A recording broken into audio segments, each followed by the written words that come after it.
Truth and Justice. A few words about what I see as a very impressive motion picture. Estonian. It's not Legends of the Fall, not in terms of box office recognition. Only a few critics have noted it, which is unfortunate.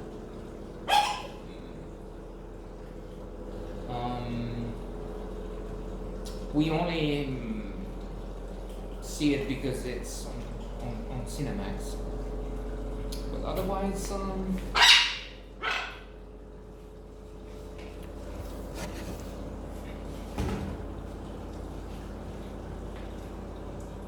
I think it tells a story of injustice in that a Hollywood production that is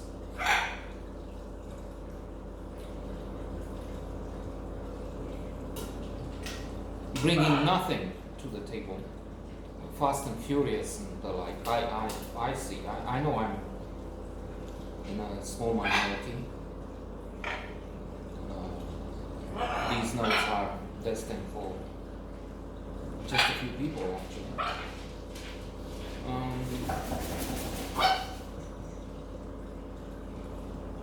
And I'm probably wrong, but Truth and Justice is much better than that. It is epic, it is terminal. Rather long, but it's not overlong. It's not one of those movies where even if they're 1 hour and 20 minutes long, you're wondering why is it this long? No,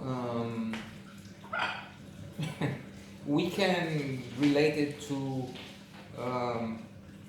Gone with the Wind. They may in the future have about the same audience of two people.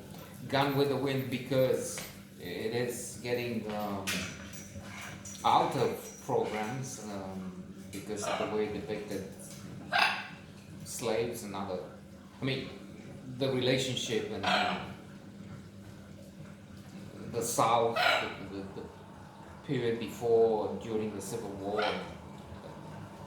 There's more there, but we're not talking about Gone with the Wind. Although I see there will be quite a few things they have in common. Oh, the land, the passion for the land, the fight for the land is at the core of this, of both this Estonian movie and the classic of another era. Andres is the central figure of this narrative, and he has a fight with Piaru, his neighbor. Vicious, long, funny at times, horrifying most often. So Andres moves to this new place with his wife, married, and they try to make a new life.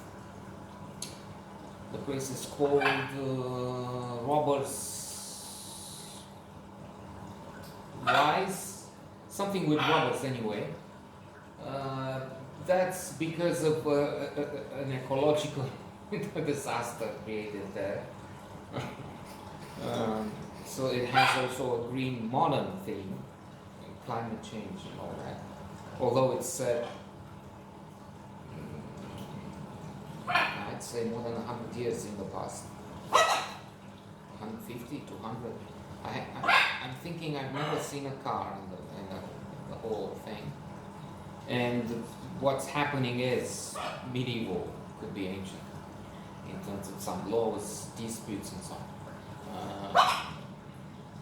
And so it's robbers because people had robbed the place. They had trees, forests there, but they kept cutting down the trees. Up to the point where marshes and bogs came to be. It's a phenomenon which is widespread. We have it here. They cut down whole hills and mountainsides, and then the result was disastrous flooding.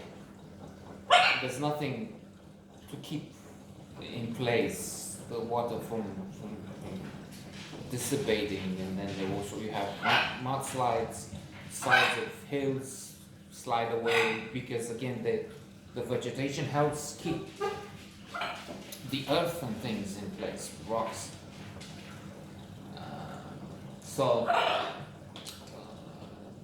Robbers did that, and they created a situation of problem. And then there's this mentioned clash between the neighbors. Pearu is from the beginning an obnoxious, vile, abhorrent fellow. I'm laughing a little because it would be interesting to find the evolution and involution. Pearu doesn't become a good fellow. Still, Andres, the hero, becomes something of an anti-hero, which makes this motion picture different and so much more interesting because we don't have good versus evil and that's it. We see complications in the clash maybe, but that's what you have. Well, the good becomes evil, hardened, affected by circumstances. Termina! What's the count?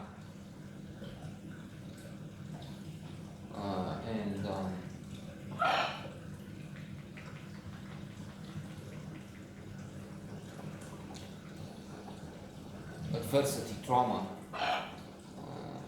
our main character becomes worse. It's said worse than Pearu, indeed, to the point where one of his daughters who's in love with Pearu's son, and he is at one point thinking of using this. So we'll become the mistress at that farm, and then we'll unite the land. He's thinking not in terms of emotions, feelings, love, no.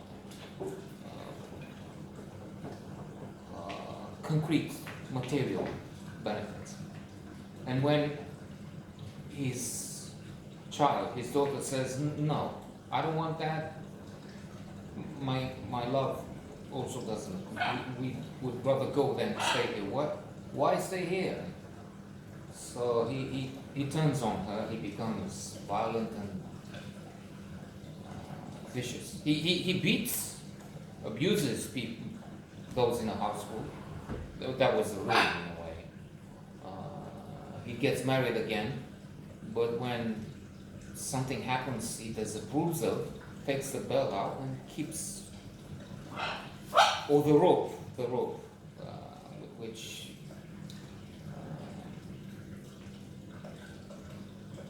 a man, Termina, his second wife's husband, actually hanged himself, and he beats his wife with it. Quite intense,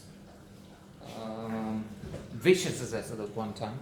Pearu kills the dog, then Andres throws hot water over the dog of his neighbor and enemy, and it's